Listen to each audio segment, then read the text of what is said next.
So the purpose.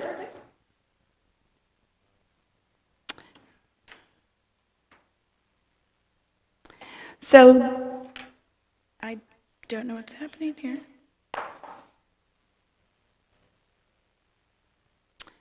Give me just 1 second. Edward?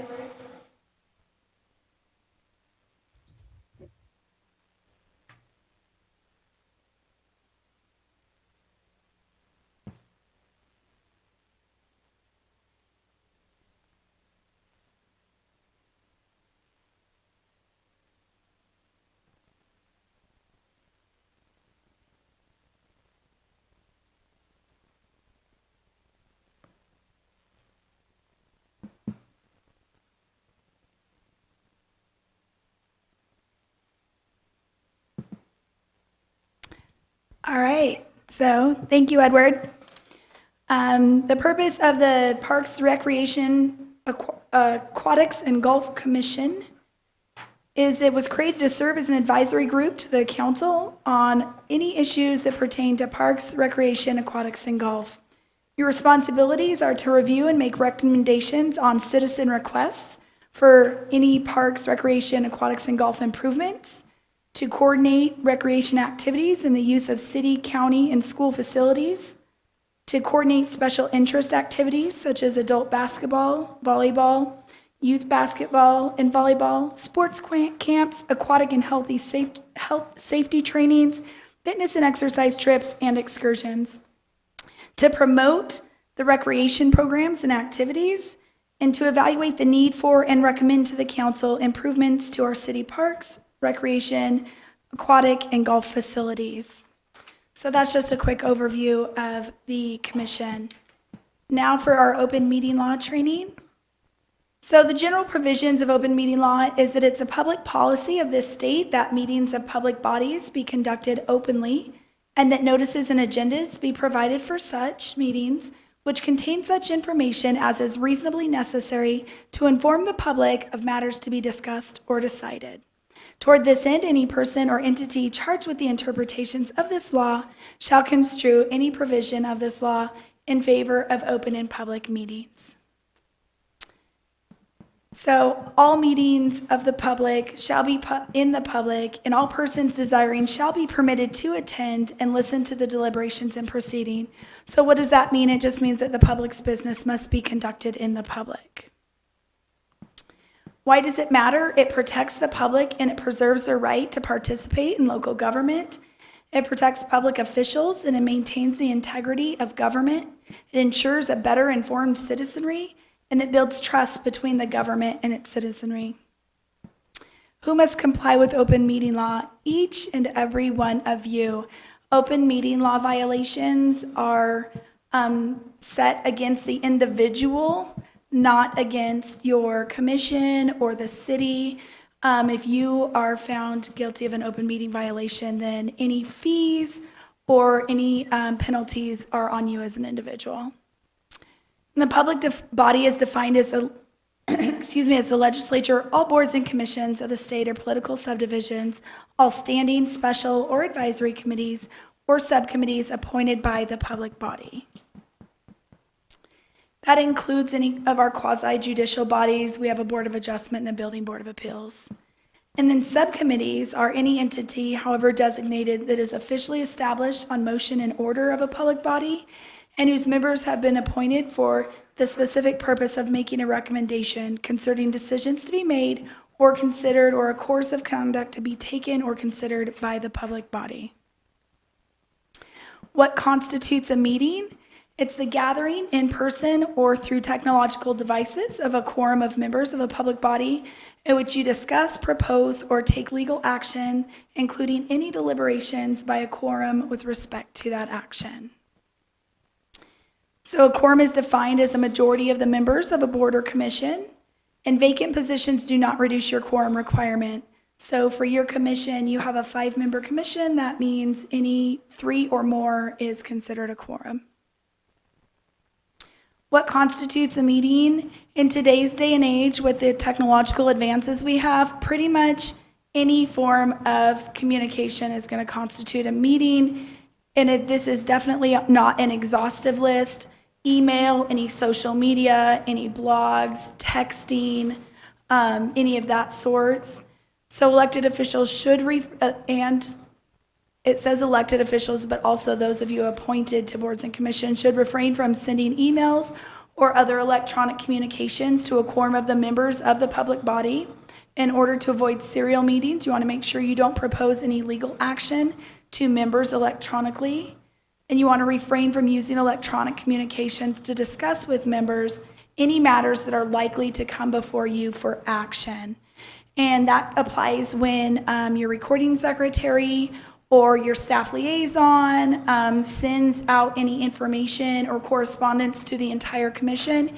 You want to make sure you never hit reply all, that you just reply directly, or else that would create a quorum and violate open meeting law. Splintering a quorum. So a meeting can also occur when less than a quorum of the public body discusses a matter. So if two of you have lunch and you discuss something that's coming forth to the commission, and then you two leave and have dinner with two other commissioners, you have now splintered the quorum and created an open meeting law violation. Informing the public. By statute, we have to post our agendas no less than 24 hours in advance. We have 3 specific posting locations that those have to be located at before we can hold our meetings, which is our city website, in front of the city complex, and at our engineering building. If for any reason one of those is missed, then the meeting cannot be held. Our agendas have to have the date, time, and location of the meeting. When we were just doing solid Zoom meetings, it said this would be held via electronic communications. And then now that we're back here in hybrid format, it has the address listed, but it also says very specifically that members may be attending telephonically or via video conferencing. We have to list the specific matters to be discussed, considered, or decided at the meeting. And then we have to have enough information about the item that the public, if they were to look at your agenda, would be able to understand exactly what it is you're going to be talking about. It doesn't have to be a full detail, but a summary so that they would have a basic understanding. And then any other matters must be in some reasonable manner related to an item specifically listed on the agenda. And this can be an area where sometimes our commissions hit that gray area. So you want to be sure that if there's not an item's not listed, but it's something that somebody maybe starts a discussion at, that you don't continue that discussion, you ask staff to bring that back on a future agenda so that it's listed properly, and then you can have that conversation. Only items specifically listed on the agenda or matters related thereto can be discussed. So like I said, if it's not on the agenda, don't discuss it. Sometimes a report can turn into a lengthy question and answer process that starts to pull in other elements, and that would be violating. So you want to make sure that you just stick to what's on your agenda. And then, like I said, anything that's brought up, you want to make sure that you just ask that it be put on a future agenda, ask staff to bring it back. Or if it's just maybe a report you need, maybe they can just shoot it out in an email, but you want to make sure you don't discuss it in the meeting if it's not on your agenda. Because any action or items that are discussed that aren't on your agenda are null and void. Call to the public. Call to the public is an agenda item that allows the public to address the public body on topics of concern. They are not required by state statute. Our city council and our commissions have chosen to have a call to the public on our agendas. And so you can impose a reasonable time limit on speakers. For council, we have a 3-minute time limit that we allow each of them to speak, but that's up to your commission to make that determination. As a public body, you have 4 options during call to the public. You can respond to criticism if somebody comes up and has harsh words for a specific commissioner directed at you. You do have the opportunity after call to the public is closed to respond to that. You can ask staff to review the item. You can ask that it be placed on a future agenda, or you can do that awkward sit in silence while they back away from the podium. But it's only permitted to do one of those other things, have staff bring it back, or just sit there quietly. The public does have a right to attend, listen to, tape record, or videotape the meetings. They do not have a right to speak unless they have signed up to speak to the commission, and they don't have a right to be disruptive. Sanctions for a violation: if a public officer knowingly violates open meeting law, the court can impose a civil penalty. It can also be imposed against any person who knowingly aided, agreed to, or attempted to aid in violating open meeting law. And if a public officer knowingly violates the law with the intent to deprive the public of information, they may be removed from office and have to pay fees. And then any action done by the public body, during a meeting held in violation is void. Conflicts of interest. It is illegal to fail to declare a conflict of interest under Arizona law. Your commission won't get this as often as some of our other commissions may have a conflict of interest.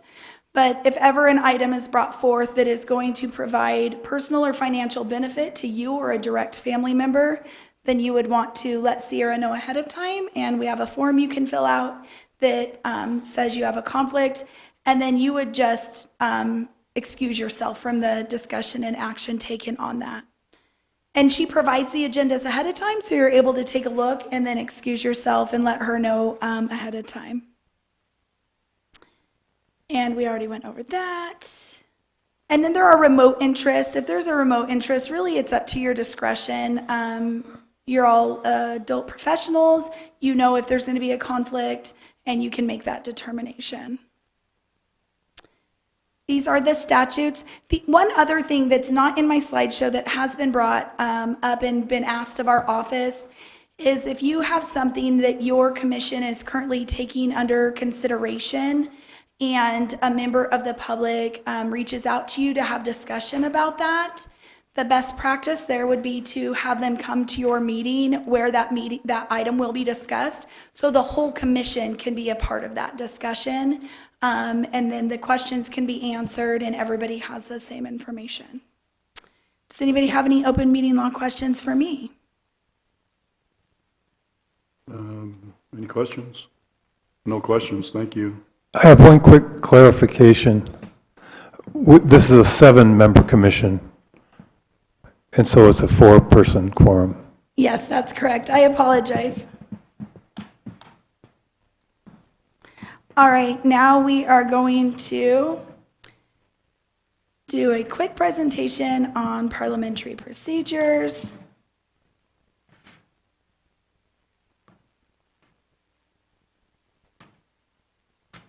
Maybe. There we go.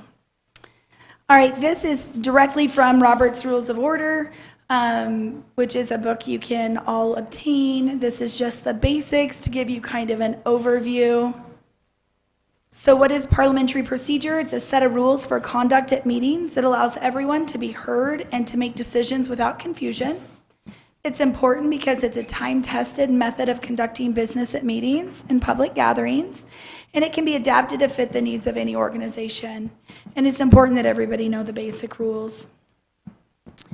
Your typical meeting order, and this is pretty much how your meeting is laid out. You have your call to order, roll call, pledge, approval of your minutes, any awards, call the public, new business, old business, reports, and so forth. Motions. So a motion is a proposal that the entire membership take action on or a stand on an issue. Motions are how members express themselves. There are 3 basic types of motions that you will use. The majority of the motions that we see are just the main motions. We don't see many of the subsidiary or incidental motions, but I will cover that because it's in here.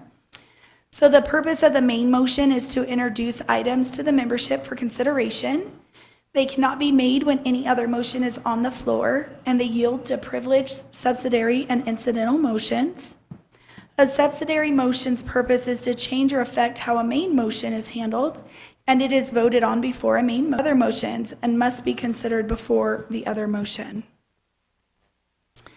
The life of a motion: someone makes the motion, There may or may not be a second. If there is a second, then it opens up for discussion and any comments from the commissioners, and then there's a vote. How a motion is presented, this is a very formal way of presenting motions. This is not specifically exactly how you do it, but it will be very similar to what you do.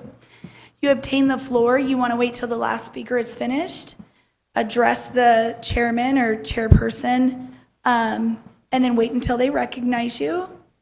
Sometimes the chair calls for or asks if there's a motion, and that's fine too.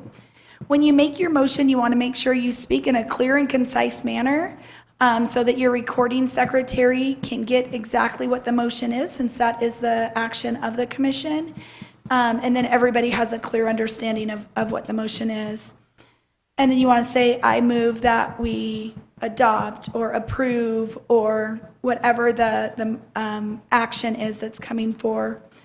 And then you want to make sure that you stay on subject. Don't let any personalities or moods get in the way. Sometimes things can get heated and passionate. You want to wait for someone to second your motion.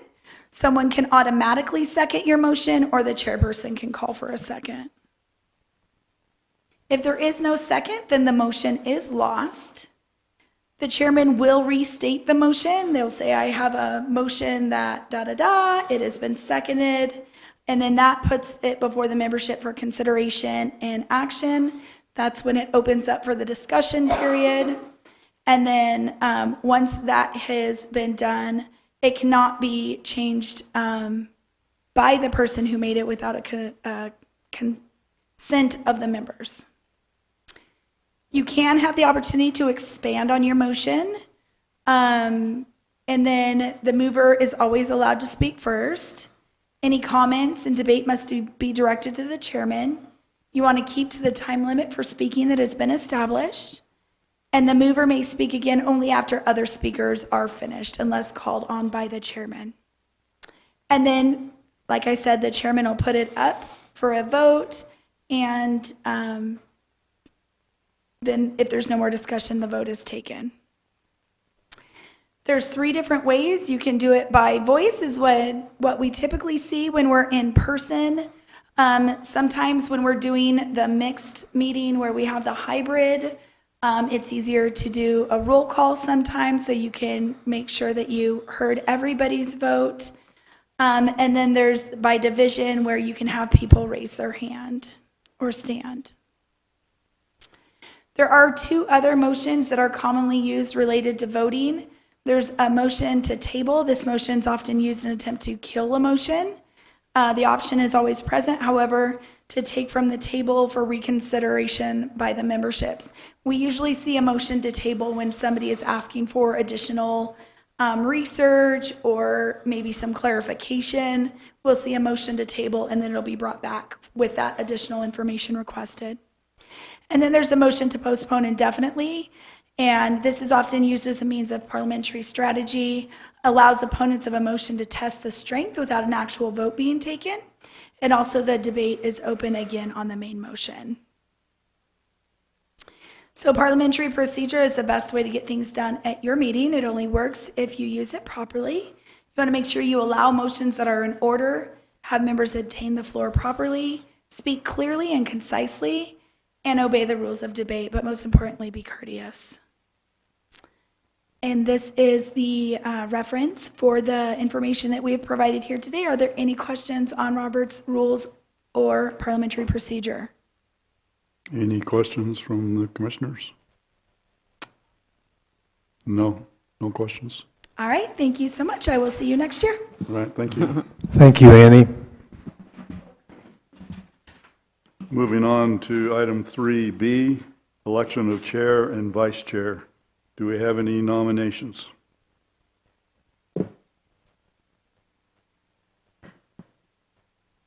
Nominate Roger Dax to remain as chairman. I'll second that. There's been a motion and a second. All those in favor say aye. Aye. Opposed? Okay, looks like I'm going to be chair for a year. Thank you. We need a vice chair. Do we have any nominations for vice chair? I nominate Commissioner Fogg for vice chair. Do I I'll have- second that. We have a motion and a second. All those in favor say aye. Aye. Opposed? Congratulations, you're vice chair. Thanks. All right, so that takes care of that. Moves us to item 3C, Golf Pro report. Well, good evening. Thank you for allowing me to be here. The golf course continues on an upward trend for both play and revenue. We're looking for finish up the year very solid before the end of the fiscal year. The tournaments that we had, most of which canceled in 2020 due to COVID, have rebooked for 2021. So we're looking forward to have some solid events. The Desert Shuffler, for example, which is the end of June, last weekend of June, is already full. We just posted the entries for that within about the last 10 days, and the event is now full. So we're looking forward to having a great event then. The Rotary Club, which we have not hosted a tournament for them in a number of years, have booked an event for Memorial Day, and that is filling up nicely. So we're looking forward to having a great event with them. We started taking our registrations for our summer junior golf program just this last week, the 10th. And I believe we have 2 spaces remaining in our older age group, the 13 and over age group. Other divisions are full already. We have a waiting list going on for the other 3 age categories. County League started their program again in mid-April, and we've been seeing 24 to 32 players on a weekly basis with them. They eliminated their individual play format, which they were doing every other week, and have gone to a team event every week, and that has maintained that higher level of participation on a weekly basis. We have continued to work with new items for menu items in the golf grill. Sam, our food and beverage supervisor, continues to come up with new ideas for different dishes that we can prepare and serve in the grill. And we're kind of weeding through those, see what's popular, what's not. And we will be adding those to the menu on a permanent basis, or for a long-term basis, if you will, on those popular items as they come through. Staffing-wise, we have lost a few people here in recent months, and we are working to get those positions replaced. One of our clubhouse attendants, Mike Corwin, who's been with us for a number of years, and not a number of years, about a year, has done a very good job for us. And we just found out recently that he and his family are relocating to Indiana here at the end of the month. So we wish him well, and we're working hard on filling his shoes and finding a replacement for that position. Believe that is all I have. One other item. We had some demo carts provided to us from E-Z-GO and Club Car in anticipation of hopefully being able to get a new fleet here after the new fiscal year begins. And it appears that our participants that were able to utilize both cars, we tried to get everybody to use both brands, and we had a favor of Club Car, a favorable response as far as the feedback goes from those that were able to utilize both golf carts. At this time, I think that ends my report. Does anybody have any questions for me? I have yes, Yeah. Commissioner Falk. How many carts are coming? Currently, we have 70 in the fleet, so we would like to replace it with that number. If there's the opportunity for us to get a new range picker cart, or what's been done in the past is our fleet that we currently have, we hold back a number of carts from trade-in that would be utilized in both the golf course maintenance side, but then also could be converted into a range cart, for example. So 70 is the number that we're looking for as far as the fleet carts go. And how old are the carts, the oldest carts in the fleet? Our current fleet is 8 years old this month.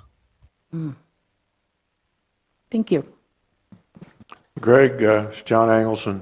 Is there, have you given any consideration to putting a supervisor out in the cart barn? Especially since you're talking about getting new carts? The reason I ask that is the condition of the carts coming out of the barn in the morning is catch as catch can. About 3/4 of the time they don't have any sand or water in them and don't look like they've been cleaned the night before. So I would hate to see that continue with a brand new fleet of golf carts. Certainly, I understand that. One of the people that we did lose recently was from, well, I shouldn't say lost. He's going to be on leave here for a little while. He recently had shoulder surgery. So we have, right now, have one person on loan to us from the Parks Department that is kind of filling his shoes in the meantime. But yes, we do really need to improve on that condition outside there. Obviously, with a new fleet of carts coming in, we don't want them to see the wear and tear that they see in a short period of time by any means. So that would be something that definitely like to look at. It was not particularly in the plans to hire a supervisor. Our staff that we do have in that position outside are all part-time. So we need to work more closely with them to make sure that things are getting done in a proper manner.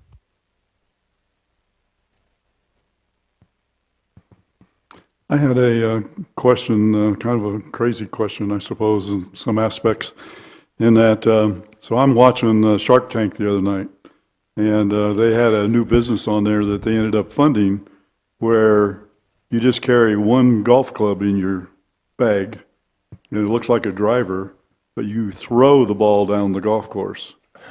And then when it gets on the green, well, you putt it with the driver. And they said that this was expanding across golf courses. Have you heard anything about that, or? That particular one I'm not familiar with. I may have to look that one up and see what is actually going on there. There are other events going on, speed golf, where a participant might carry 3 or 4 golf clubs in their bag and are running between shots. That's not something that we've had here, but I've seen it in other places, and it seems to be catching on somewhat. But it's a new way that obviously golf takes 4 hours to play 18 holes, and this is a way for some players to be able to get 18 holes done in a much shorter period of time, and it's also an exercise form for them. But this single golf one with that, as you referenced with Shark Tank, I haven't seen that. Maybe I can look that up and get some more information on it. Okay, thank you. Moves us on to item 3D, golf course report. Patrick is not here, so Greg is going to do his portion too. Patrick's got a daughter graduating tonight too, so. Cool. Okay, so Patrick provided me with his notes. If any of you have been to the clubhouse recently, you've seen the clubhouse patio expansion project that we did. That is now enclosed. We had roll-up glass garage doors installed around the building, which provides us the opportunity to enclose that space if we need to, if the weather turns uncomfortable, and gives us a comfortable space for diners or those that stick around for a beverage after a round of golf. I think it's a great addition. It looks really nice. There is some paint and staining touch-up that needs to be done here just to kind of finish it off, but it looks great, and it's been very well received. We've also recently, the staff added a cement pad between the putting green and the pond there behind the clubhouse, and put up an arbor. We actually hosted our first wedding ceremony there this past Saturday evening, about 75 attendees. This turns out to be an additional revenue source for the golf course. That was very well received as well. His crew has done extensive work on various landscape planters across the golf course. Along with one of our residents here on the golf course, has been donating plantings, flowers, and kind of helping to maintain those areas as well. Recently completed early part of April the fairway and tee verification process. And then the latter part of April, the greens verification process took place, and we're in full recovery mode on that. Greens are coming back nicely. We should be probably back to 100%, I'd say, within another week and a half. Pat's crew also added a kiosk on the 8th tee box, which is an information sign, and it also provides menu for the golf grill. It gives the opportunity for our golfers to call in their lunch or turn order before they make the turn, and by the time they finish the 9th hole, have that ready, and it helps to speed up that transition as they head from number 9 to number 10.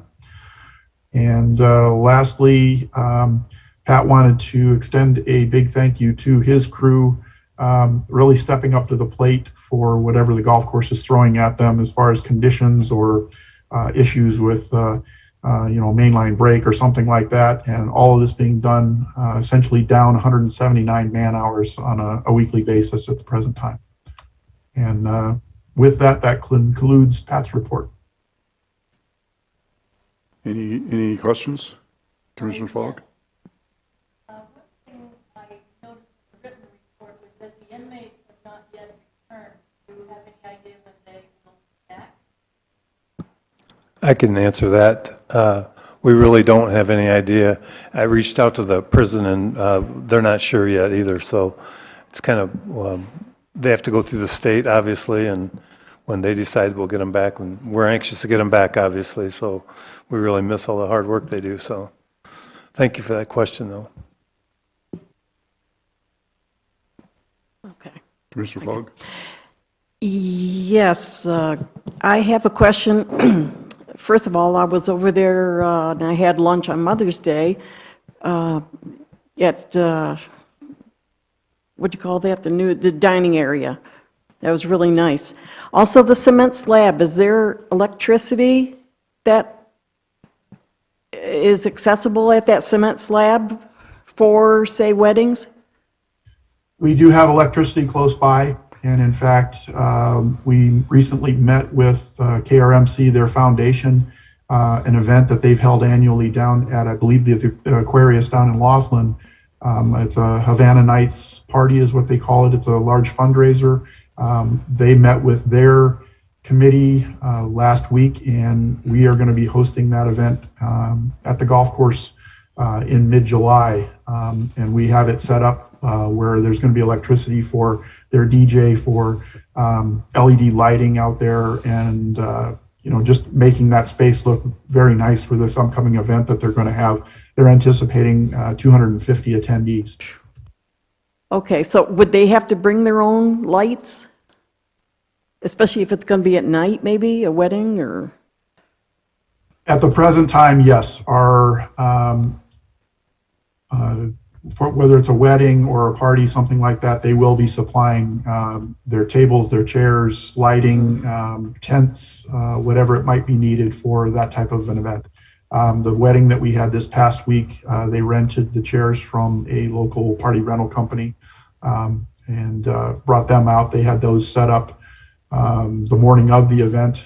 Then they had somebody come out and actually decorated the arbor that was put up. But yes, at the present time, they are supplying that the needed equipment. Okay, and the course looks great. Well, thank you to Pat and his crew for doing a wonderful job out there. Any other questions? Yeah, I think that you do more with less all the time. It looks great. Thank you. Okay, moving on to item E, Recreation Superintendent Report. Yvonne had a family emergency today, so Ryan Fruworth is our recreation coordinator, and he's going to handle Yvonne's portion of the presentation. Hello, everybody. My name is Ryan. I'm the Recreation Coordinator for the City of Kingman Parks and Rec, and I've got some details to share with you here. So the Recreation Division is now taking registrations for our summer activities, and our seasonal brochure is now available both in our office for distribution and online. We're giving them out sometimes a dozen at a time to groups who are coming in looking for that information. Spoke to the Kiwanis Club this morning and handed them out a large stack. So we're getting the information out there. Our division is going to be kicking off the pool season opening on May 31st, and all recreation programs beginning the week of June 7th are all on track to go. Many of our programs are going to be returning this summer that we were not able to offer last summer due to COVID. So we're looking forward to a very fun and enjoyable summer. Our dance programs have received a ton of positive feedback from parents regarding keeping our classes open this season. Our spring dance recital took place at the Kingman High School Auditorium on Saturday the 24th. We had 26 participants dancing with 14 different performances and roughly 105 attendees. We're very happy with those numbers. Our fitness classes are currently including Zumba, aerobics, and body shaping. Those are meeting on a weekly basis. Coming up this summer, we're going to be having our Aqua Fit, and we've also added a new litany of fitness classes in our brochure. So we're happy to be able to offer more to the public at a time where that interest is peaking as people are coming out of the COVID. For our sports, our youth basketball season completed back on February 25th. We received very positive feedback from most parents who participated. The program began in mid-January. It ran for roughly 6 weeks, but we did have a couple of bad weather cancellations. An unforecasted snowstorm canceled the first week of the programs. That was a headache, so. Our inaugural cornhole tournament was held on February 20th. We had 30 teams. That was a sellout. Every spot we offered was sold out. So, plans are already being set for our next event later in the year at the request of our participants. Those are weekly requests we get in the office. Our adult kickball program began in mid-February and continued through April 25th. That program meets every Sunday. The league had 5 teams this season with 66 total paid players. The adult kickball season completed on Sunday, May 2nd. There was another one we had to postpone due to the horrendous winds the weekend before. Our horseshoe tournament that was scheduled for May 22nd was canceled due to a lack of registration. It was set in conjunction with a local Horseshoe Pitchers Association who had wanted to host a tournament on our newly relocated and new design pits. Unfortunately, there was not enough interest to make that program go. In gearing up for the summer, our department will have tennis lessons, the very popular Little Tykes Sports Camp, the UK International Soccer Program, our adult basketball program, and more, not to mention the junior golf programs hosted by Surback Cliffs Golf Course. Centennial Park and Southside Park have remained utilized almost every weekend throughout the month of March for tournaments.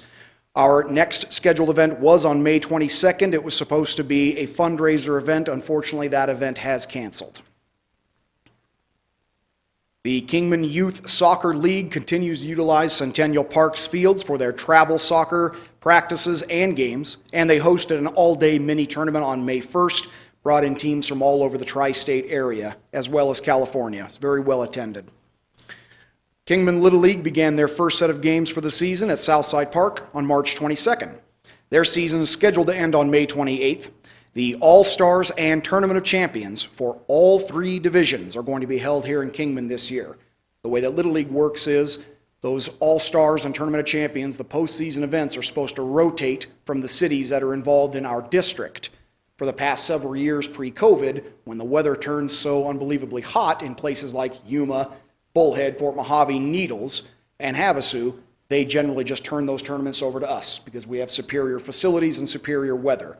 That's going to happen again this year. We're planning on hosting all of those divisions for Tournament of Champions and for the All-Star Leagues. The Raptors Travel Baseball currently has 10 teams utilizing our facilities at Southside Park. The Girls Fast Pitch Softball League began in April at Centennial Park, and they're going to continue throughout the month of June. The Kingman Softball Association, who runs the adult softball leagues, began their season on May 3rd, and they're going to continue through May 13th with their seeding. Their regular season got underway last week. And then the Kingman Academy of Learning and Lee Williams High Schools and Middle Schools have all finished up their seasons for softball, baseball, and their tennis teams, all of which utilize on March 19th. We had 52 vehicles and received $357 in donations. Our feature title was The War with Grandpa. Pretty hilarious movie. I had never seen it. I'm glad I got to. It was funny. Our annual Easter coloring sheet contest began in March. The winners were announced on April 1st. The Breakfast with the Bunny program at Golden Corral was held on Saturday, April 3rd, and the restaurant maintained its capacity throughout the entirety of our event. Team members Beth Matthews and Chrisandy Abelania were two members who were on site, and they were very accommodating to the families for their photos. On April 14th, we hosted our drive-in movie night at Southside Park, and given the time of year, baseball season, we showed Angels in the outfield. We had 48 vehicles in attendance and collected $268 in donations from the public. Our family campout was scheduled at Centennial Park on April 24th and 25th, and if you guys recall, we had some pretty horrendous winds and weather on that weekend, so we did postpone it to the following weekend. However, with fewer registrations, we decided to postpone that event and try it again in the fall when the weather cools off. Our drive-in movie is set for May 14th. It was also canceled due to the very high winds we had last week. Our summer carnival and our movie night is set to return after a one-year hiatus due to COVID-19. That's scheduled on June 11th. Rec Division is excited to see what the summer will bring and the many other events that are being planned. Our team members are also meeting with other department team members and gathering information for the upcoming Route 66 Festival that's supposed to be held at Kingman Park in November. On the aquatics end of things, our summer employment opportunities have begun. Applications and interviews have been taken and already hosted. Our lifeguard classes were being held in April and in May, including happening today in the pool, even with this cold wind. Cecil Davis Splash Pad opened for business on May 1st, and both city pools are scheduled to open for the season on May 31st. Hours are now available on our website, and swim lesson information is now viewable through our online registration portal, but registrations are limited to just a few days before each session. They're very popular, they fill up very quickly, so we have to limit that access. The Recreation Division continues to recruit employees for various positions. Our new part-time office attendant was hired on March 29th, Ms. Deborah Greeley. She's learning the job quickly. We're happy to have her. All summer applicants are being reviewed and scheduled, and interviews are now complete for all of those positions. Applicants are now in the background check process, and there are going to be more of those background checks happening throughout this month. The cyber attack had put a delay in our works, and we're working really hard to make up for some of the data lost, and more importantly, the time that was lost during that downtime.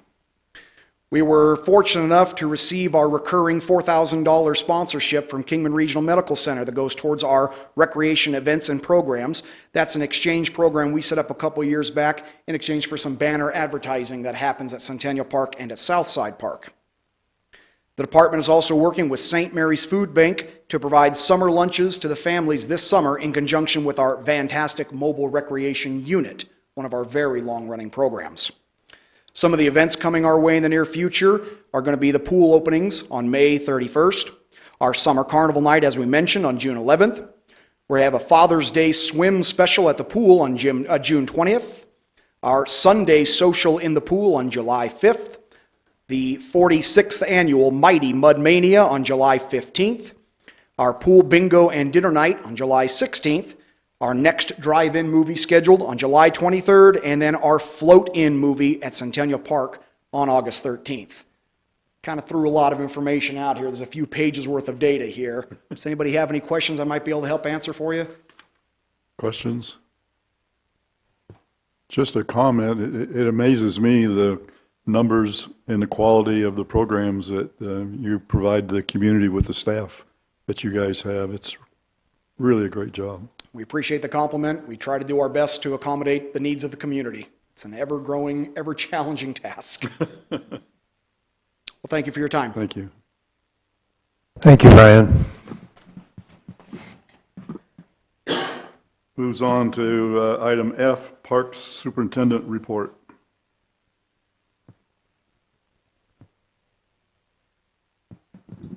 Hello, I'm your Jerry Snipe, your Park Superintendent. I'm going to start with my slideshow.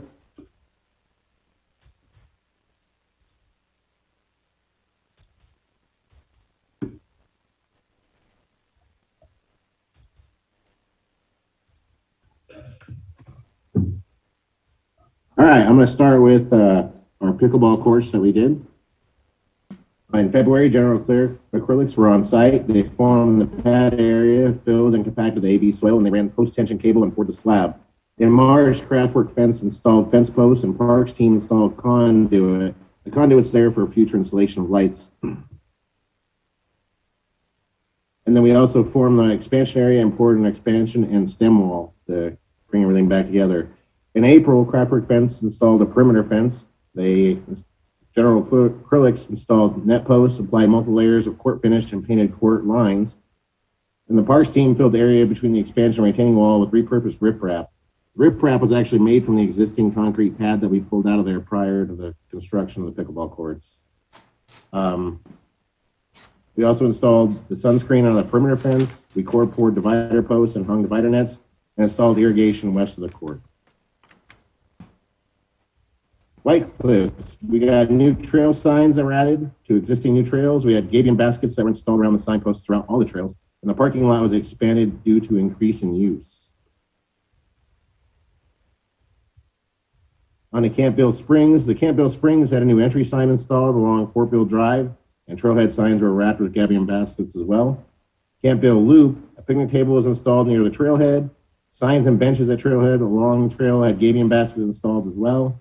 Parks team installed 2 new benches along the trail as scenic viewpoints overlooking areas of Kingman. An entry sign was raised and wrapped also with a gabion basket.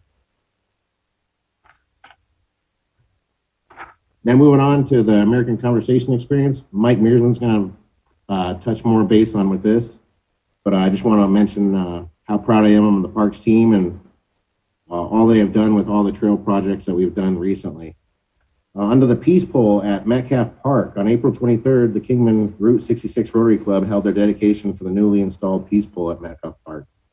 The Parks team set up all the audio for the dedication. On to Adopt a Park. Prenda has adopted Centennial Park now for 3 months. All other organizations have had their adopted park for over 6 months now. We'd like to thank all organizations that continue to volunteer their time and efforts to better their community. Now on to shade structure additions. The shade structure has been installed over the ADA program at playground at Southside Park, and firefighters now has its center sail piece installed as well. Now on to tree trimming and maintenance repair orders. Parks maintenance team has completed over 300 maintenance repair orders over the past 3 months. We rented a boom lift and we continue tree trimming efforts at Centennial Park to try to promote new and healthy growth. At Fire Station 22, Parks team started the desert landscaping along the side there from their new remodel. Parks team also performed weed removal, weed treatment, and starting adding riprap along the fence with decorative rock. Some of that riprap that's there, some of that is from Centennial from the breaking down of the old cement slab that was there. Parks is now waiting for the completion of a contractor to finish up their work there. Then we'll finish the landscaping for the city alongside Fire Station 22. We have completed various concrete slab works at Mojave, Southside, and Centennial Parks. All roadside irrigation has been turned on for the season. All dugout doors and benches, along with bleachers, have been returned to Centennial and Southside Park. Areas west of Pickleball Court and Centennial Dog Park have been hydro-seeded. Now on to vandalism. Graffiti and broken restroom soap dispensers continue to be an issue. Broken light fixtures were found at Centennial and Canyon Shadows, and appliances were dumped at Southside Park. Have any questions? Thank you. We have any questions? This is more of a comment. I think the gabion baskets on the signposts were a very nice touch because they give a real natural look with the rocks in them. And I'd also like to comment on the maintenance repair orders. It's amazing how many maintenance repair orders are completed and how responsive you are, especially like with the lighting replacement and basketball net replacement and other things you do. So I really appreciate that. Well, thank you. Actually, Mojave Park just had a lighting replacement that was done just today. We got help from the city electrician to help complete that. Going on into our next few months, we're actually gonna be down six employees, just like kind of our other departments are having the same issue. We had 5 that retired and 1 that had left. Wow. Quite a turnover. Yeah, Any other there'll be questions more or on comments? the next report, but that's what we're gonna have going into the next, so. Okay, thank you very much. Thank you.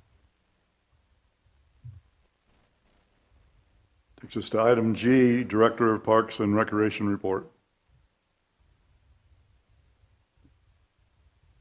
Well, Jerry's got to stop sharing his screen.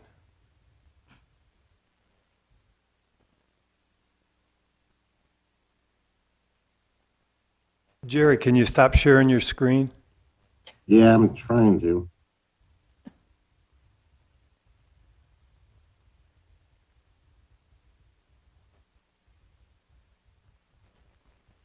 Thank you. There we go.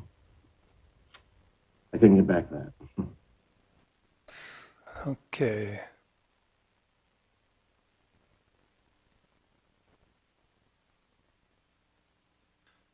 All right, Jerry touched on this a little bit, but I'm going to touch on a little more and some really good news. So the White Cliffs Trail projects, the construction started in December, and the Phase 1 project are complete, which we're really excited about. That was a $30,000 grant from Arizona State Parks and Trails. The construction was by ACE. And here's some of the nice work that our guys did at the trail. Jerry commented on it, and I can't say enough about how much really good work they did. It really was unbelievable. And if you haven't been down there, take a trip down to White Cliffs Wagon Wheels. And we are going to have a ribbon cutting ceremony down there. We just got the trailhead sign today, as a matter of fact, and we're going to get that installed, and we'll be planning a ribbon cutting, and we'll invite you all to it, which we're really excited about.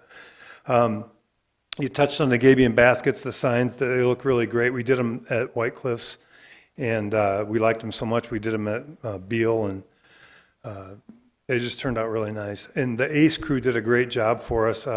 All the work was done by hand out there. It's unbelievable to see them move the boulders and the rocks and everything. Here's a couple of just before and after pictures. This is before. You looked at that. How are you going to get across there? Well, this is what the trail looks like after, which really turned out unbelievably nice. This is I happened to be there for this when this happened. This boulder, they had to basically blow it apart with water injected and blew the boulder apart. And the dering is what it looked like right when it happened, and now after, that's what the trailhead looks like there now. Wow. It's just unbelievable to see how they move the rocks and do all of that they do. So the lower loop is from the trailhead is 1.1 miles, and it's just a really nice hike. You go up through the White Cliffs Wagon Wheels or take the bypass out around it. The upper loop trail is 2.3 miles, 223 feet of elevation gain, which really a nice hike as well.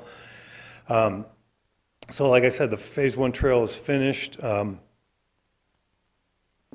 kiosk is in the works. Like I said, we just got that signed today. We're really excited to get that in and then have a ribbon cutting. We enlarged the parking lot. We've been getting so much traffic there that we enlarged the parking lot in that area.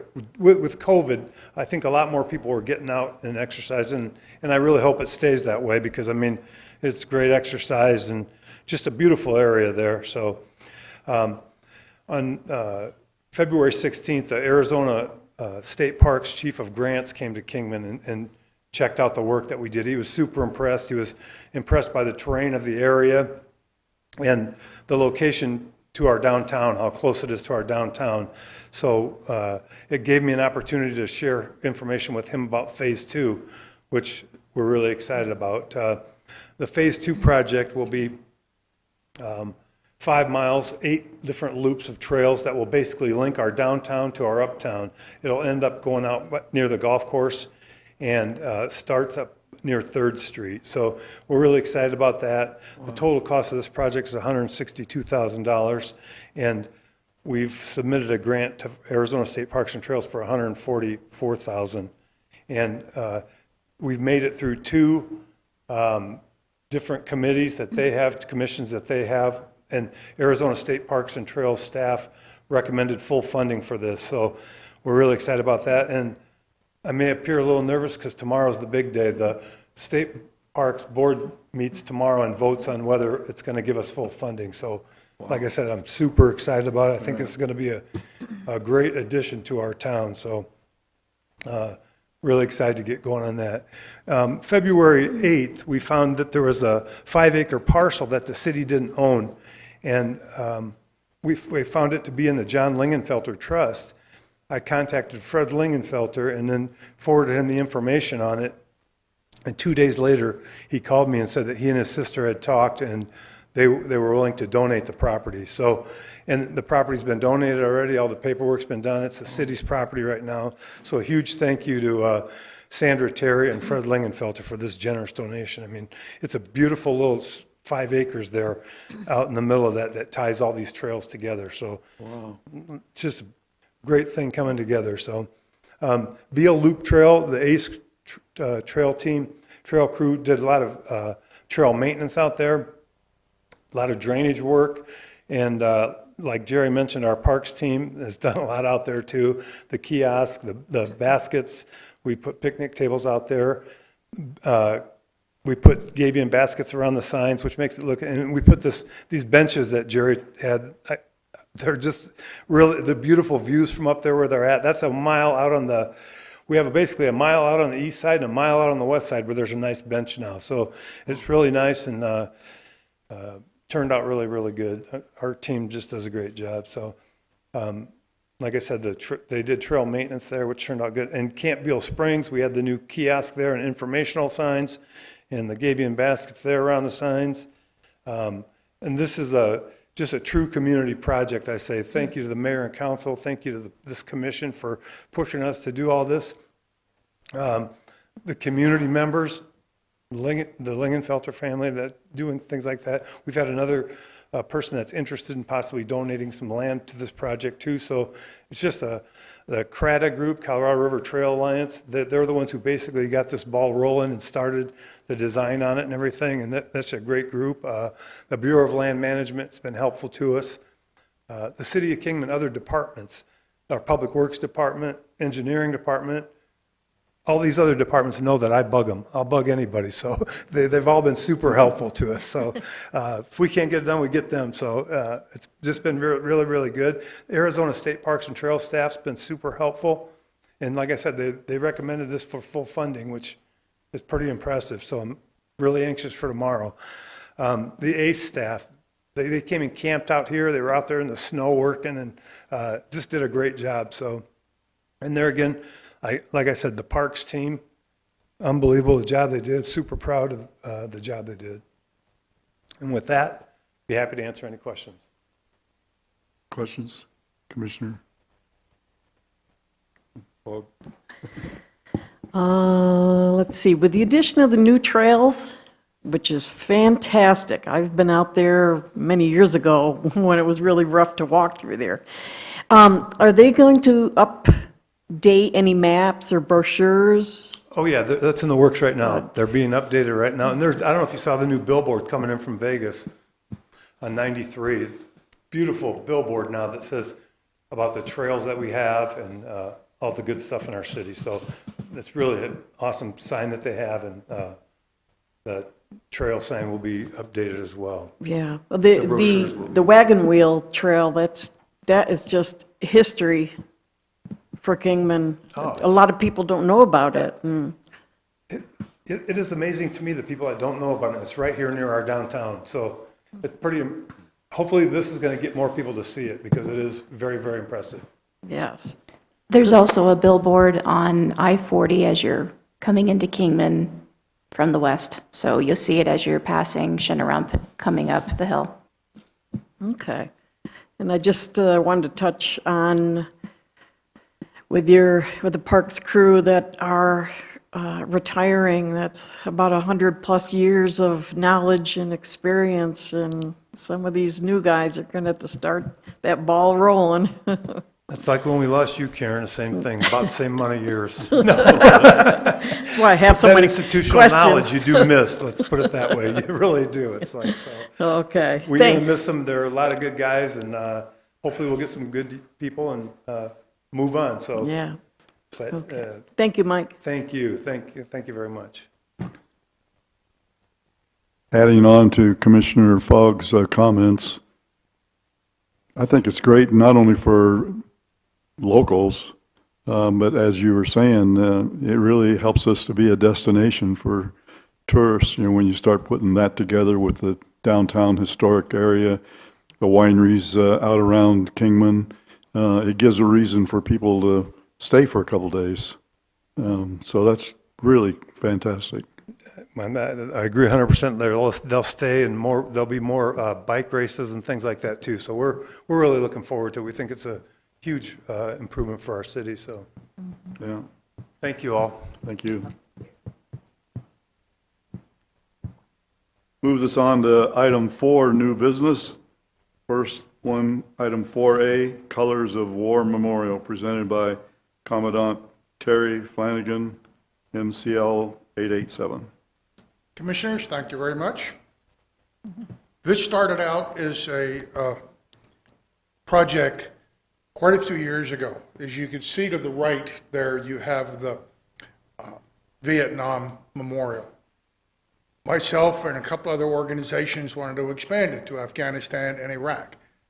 Problem was money, which we all understand. The granite and everything like that was would have been close to $15,000 per memorial. That did not work out. We sort of shelved it for a while, and I came up with the idea, and not to blow my own horn, but I'm the artist who designed this with the help of Photoshop. What we decided to do was something that all veterans recognize. Ribbons we wear. So what I did was came up with Colors of War. I kicked this ideas around with other vets in the community, within our own Marines, and decided what would be appropriate would be to do a memorial as you see here. And it's a little hard to see, but each one of those ribbons are mounted on a bronze plaque. The Marine Corps League raised the money for that. Those plaques are almost $500 per piece. So that money is already out there. Underneath each plaque, which I thought was interesting, I was doing my research, the very first plaque on the top row left is World War I. That was called the Great War, or the War to End All Wars. Well, I want to know, if that is the war to end all wars, why do I have 7 more plaques?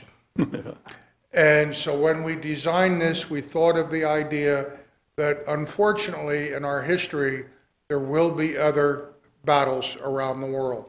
We might not be here for it, but someone else may want to recognize with that with another ribbon. So we have the spaces there, and I'm going to turn all the paperwork over to the Parks Department on who we hired to make the plaques. They will have the castings on file to add more later if needed. The back of that wall is blank, so if the Parks Department or other departments decide later to add something else to do with veterans for the Veterans Memorial Park, you've got a whole other wall to work with on the other side. Our wall is facing away from the sun.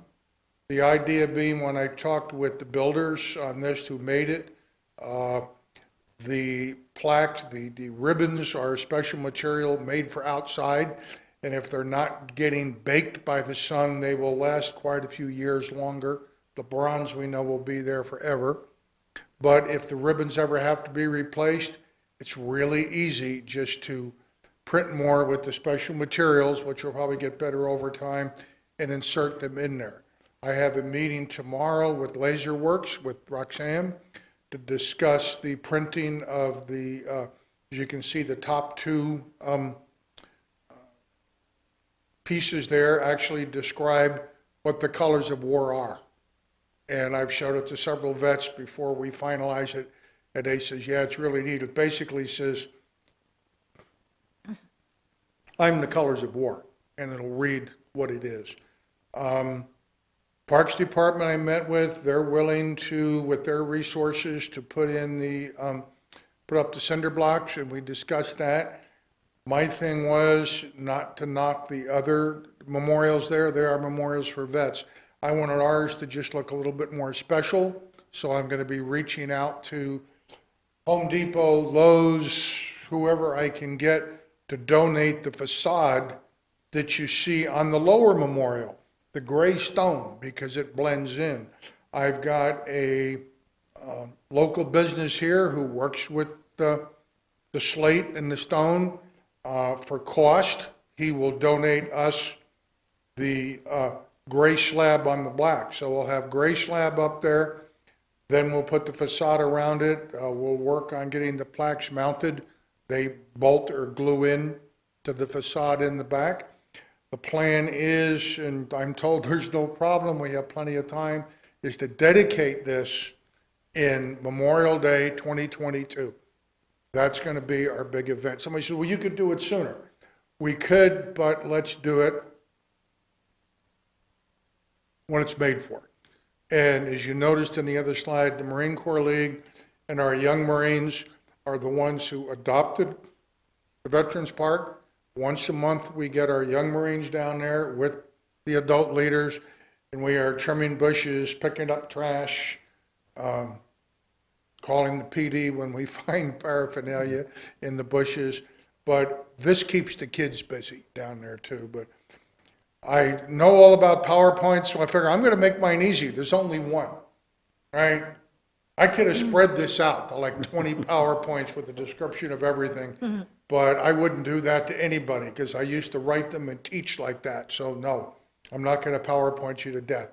But this is what we're trying to do. I appreciate, we presented this to the city several years ago to do the other memorials that never worked. Now we've got a cheaper, more effective way of doing it. I've also been out to Ash Fork. We may have an inn out there right now to get the flagstone base if that's what we want to do, because they just started a young Marines unit out there. And I'm sure some of those kids' parents work, if not own, some of those quarries. So when the time comes and we figure how much flagstone we may need for the base, we'll be contacting them. Do I have any questions? Any questions? Is there any action required on this item? Yes, we would like action. This would be a Approval of recommendation the- to the city council for approval No, it's going to be approval by this commission. by the commission? Yep. Okay. Okay, in that case, so we're looking for a motion recommending approval of the colors of the war memorial. Mr. Chairman, I so move. Have a motion by Commissioner Angelson, I second. a second by Commissioner Fogg. Any discussions? All those in favor say aye. Aye. Opposed? Motion carries. Commissioners, I Congratulations. thank you very much. Thank Oh, you. yeah. And if you've got any ideas how to help raise funds or materials for this, please let your Parks Department Director know, Mr. Burswood, we'll make it happen. Thank you. Okay, that takes us to item 4B, new handrail donation for Metcalf Park Steps, presented by Becky Fossen, Route 66 Rotary. Hi, I'm online here. Hi, Becky. First of all, I want to say thanks to Terry and his group for their service to our country. And then I do have a little bit of a PowerPoint presentation here if you guys want to let me share my screen. I just want to say our Rotary Club was the first one to adopt a park here in Kingman, and we've been doing our monthly cleanings. And one of the things that we noticed is the stairs out front that go out onto Beale Street. It's a pretty wide span across there, and we watch a lot of people kind of struggling going up and down with no handrail out there. We've got Mother's Day, so we have, moms and some elderly people, grandmas and things like that coming up and down, and it would be helpful for that. And then we have Oktoberfest, who we might have people using a handrail for other reasons. So anyway, a great thing to have out there. We thought would be a great addition. So we talked to the college, and they are willing to do the actual welding, to design it. They are, unfortunately, right now they have lost their welding instructor, but they are looking to replace that. And hold on, I've got two screens here, so let me see how I get to the other one.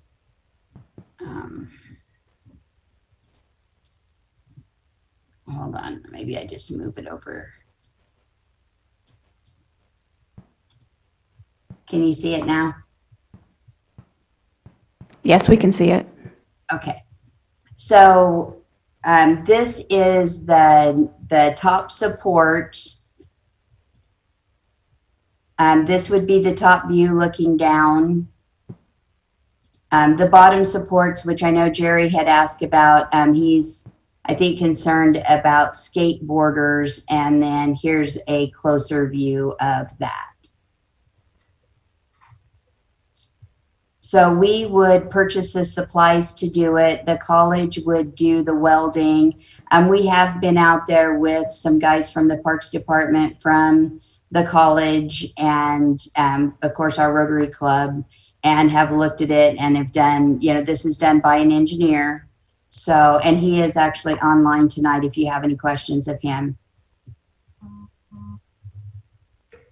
I do have some questions. I still don't know exactly how it's going to be anchored. I know it has flat plates with holes, but I don't have any information as far as what thickness of bolts or what type are anchoring to the existing concrete and the age of the concrete. But my biggest concern is keeping it from being a grind rail and kids shooting out into Beale Street.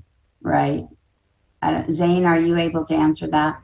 Yeah, I'm not sure what the best method is to prevent skateboarding on a rail like this. I can look up some different options and get back to you on those. But yeah, currently it's a 6x6 plate with 4 holes with 9/16 holes for anchors into the concrete. That can certainly be changed. At one point, it was discussed to drill a larger hole into the concrete and put the pole and in itself into the concrete, but then it was put into the square pegs.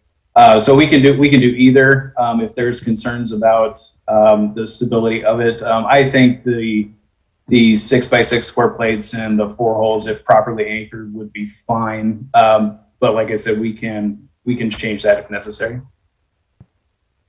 Yeah, but we still don't have any further where we're going to go. The only, like I said, my biggest concern, there's a sidewalk that's leading right up to it. And I know skateboarders are going to try to come up there and slide down it. So. Yeah, I did not think about that when it was presented to me. I was just kind of presented with the idea of building a handrail, but I will look up some ideas to prevent that. And I don't know how we could really get around that. I mean, there's nothing out there to hold on to right now on either side. I mean, this one obviously goes down the middle because it is a pretty wide, I would say it's what, a 5 or 6 foot wide stairway out there. I don't know if there's any other ideas, but there certainly needs to be something to help people up and down going up there. So yeah, this was just presented to me as a very basic idea of that a handrail is needed. So I'm certainly willing to entertain and volunteer my time if there are any ideas or suggestions as to what this needs to look like or how it needs to be. But it is a very steep staircase, I will admit that. Yeah, I mean, like I said, we just had Mother's Day there, and again, we watched people trying to get up and down, with bad knees and small children and things like that. And it's kind of tough getting up and down. So we just, we would like to offer our assistance and make that an easier entrance and exit if we can. But we're open to suggestions. If I might, If the commission votes to approve this, I would like to see it based on the improvements that we recommend for to keep it from becoming a grind rail, because I mean, I don't know if you've seen videos, but people are skateboarding off of the sign at Safeway. I mean, they'll skateboard off of anything, so we have to do something to keep this from becoming a skateboard ramp. So that's the only thing I would say. If the commission decides to vote and approve this, that I would like that stated in there, that it will be what the Parks and Recreation Department staff want the improvements to be. Okay. Yeah, I think that's probably the close up there. Yeah, and I'm not opposed to changes and anything like that. So I'm happy to volunteer my time to make this happen with the way that you want it to look. This is Commissioner Fogg. Maybe a little suggestion. I don't know if it's a dangerous suggestion, but if there were maybe a 5-inch spike in 4 different places, not a spike, but some kind of handrail so they can't slide down it. Because I know our Parks Department has, over here at City Hall, has painted this railing many, many times because the kids would go down that one. Also, had you thought about maybe a foot below putting another rail? At the Mother's Day, the festival down there, I watched a youngster. He was trying to walk down, and I thought, oh boy, if you had a rail with A lower one? You with a mean like- lower one, yes, for the younger kids. Not a bad idea, and maybe we could do something, like you said, and I'm sorry, I stopped sharing my screen, I don't, let me get back and. Yeah, I'll just say I had not thought of that, but that is a very good idea, and I think that's totally doable. Can you see it? Sorry, I Zoom all day long, but I don't have to share a lot. But yeah, maybe we could do something like you said, like a knob on the top of it that would just stop the skateboard from going, Yeah, maybe even a U shape on top of it. Yeah, just something that maybe went from one side to the other. Yeah. We could put little rotary wheels on there or something like Yeah, that. because a spike wouldn't be a good idea. Yeah, after hearing your concerns and suggestions, I'm happy to present a couple of different suggestions. Mike, has your staff looked into this at all? Yes, that's Jerry that was talking about this. Okay, That's what we're I'm saying. sorry, Yeah. I wasn't sure who that was, okay. We just want to make sure that if you guys approve this, that they'll agree to the changes that we recommend. Exactly. Which I think we can do it, and I think they're willing to do it too. I think it's a needed thing. I think it'd be very nice there, so I mean, we'd like to see it get done. Great. But very good. and our concern too is, we've been going back and forth about this for, I don't know, about 6 months now, it feels like. And I know the last meeting got canceled because there wasn't a quorum, and we were really hoping to have it done by Mother's Day. And our concern is if we don't get it moving forward, we're not going to have it done again by Oktoberfest because of the length between the meetings. So, I mean, we'd be really willing to work however we have to, if we can just move forward with it. Because we really want to be able to add this to the park. Okay, so we would be looking at recommending a new handrail donated by Route 66 Rotary for Metcalf Park steps, pending final design approval by Parks and Recreation staff. Would that work? That sounds good, I think. Okay, do I Yeah, I have think a that sounds motion good. for that? I make a motion that we approve. Okay, got a motion by Commissioner Engelson, second? Got a second by Commissioner Dorr. All those in favor, say aye. Aye. Aye. Opposed? Motion carries. Thank you very much. Thank you. Okay, that moves us on to item 4C, Blue Star Memorial Highway Marker at Lewis Kingman Park, presented by Joanne Olson.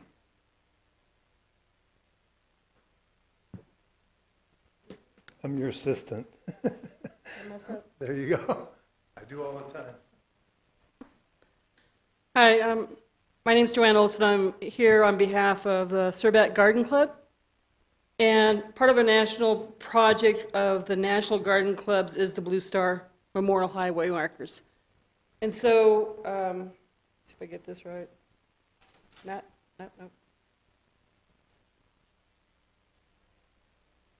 Okay, what am I doing? Arrow. How many years did I do this and I forget everything? So I'm not going to read all the slides to you, but the history of the Blue Star Project started in New Jersey, and it's the Blue Star memorials are actually markers, memorials to honor our servicemen, people that are serving or have served. And there's another faction that I'll tell you about in a second. And so New Jersey started with a 5.5-mile stretch of highway, and they planted 8,000 dogwood trees. So there's other organizations that have the brick and mortar type memorials. The garden clubs are all about civic beautification, so they wanted a living memorial, so they planted trees and stuff like that. So then the National Garden Club embraced this and carried on with that. Down arrow. So the history of it came from, it actually, when I did the research on it, I kept saying this is from World War II, but actually it started with World War I, where there was a high-ranking officer who had two sons that served, and he's the one that started this flag, and you've probably seen it in movies and stuff.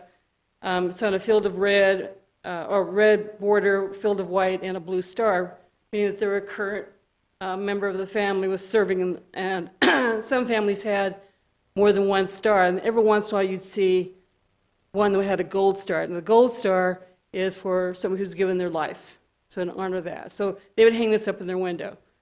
So based on that, the Garden Club came up with, the National Garden Club came up with the markers. And there's three styles of markers.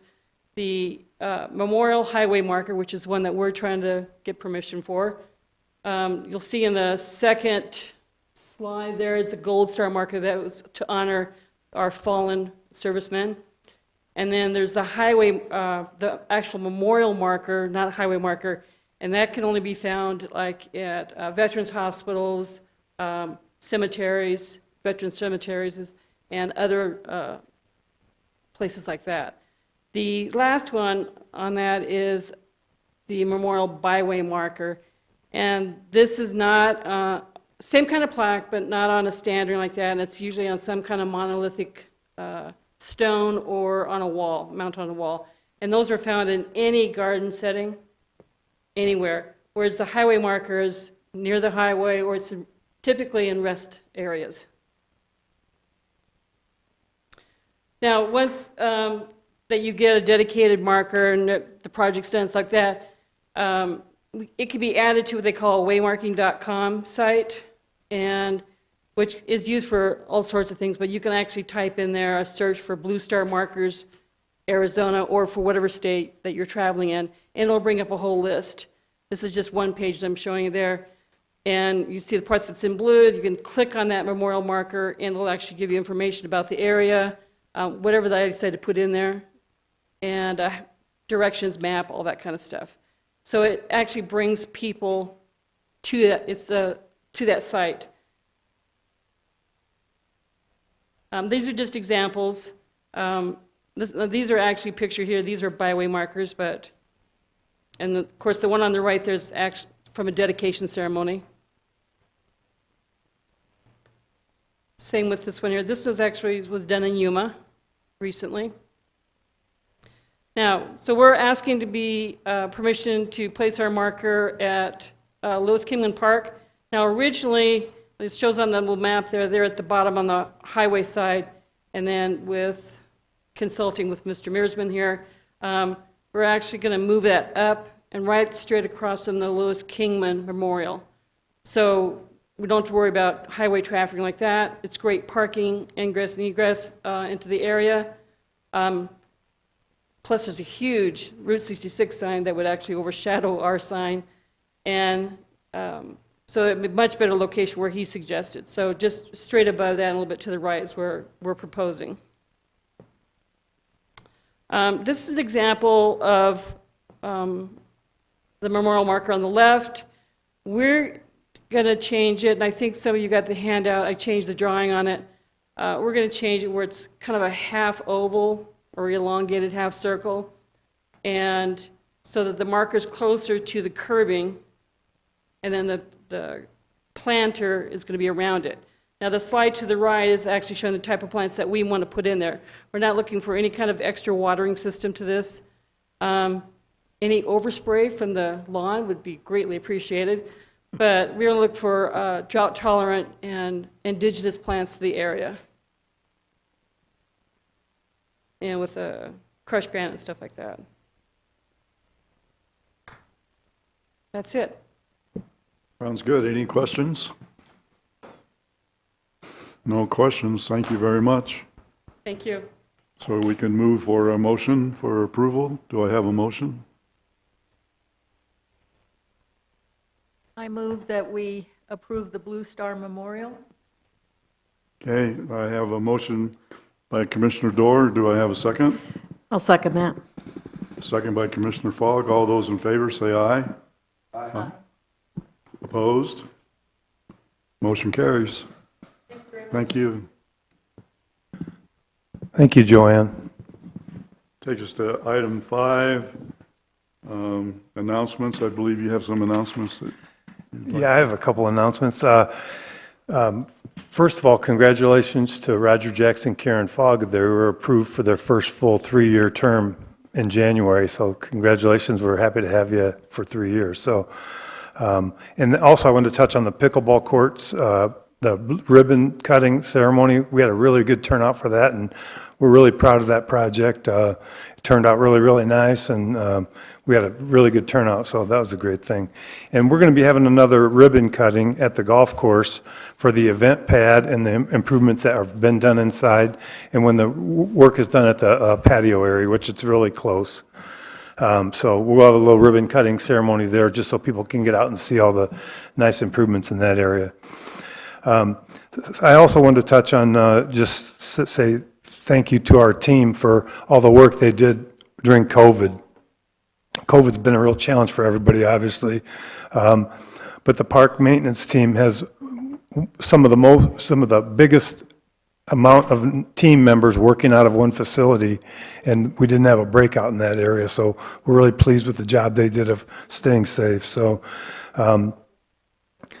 also the hard work for the weekend tournaments that we had. We had a lot of ball tournaments here with the other states being closed and everything, so almost every weekend we had softball and baseball tournaments in Kingman, and that's a lot of work for our staff, for rangers, for everybody. They did a great job stepping up, and it was a great economic impact to our city, really, by having those things. It pretty much, I mean, I'm not an economist, but I think it pretty much saved our businesses by having all those events. So it was very, very good, and our recreation team did a great job of working with the teams to make sure they were all practicing safety and having these events as safely as we could.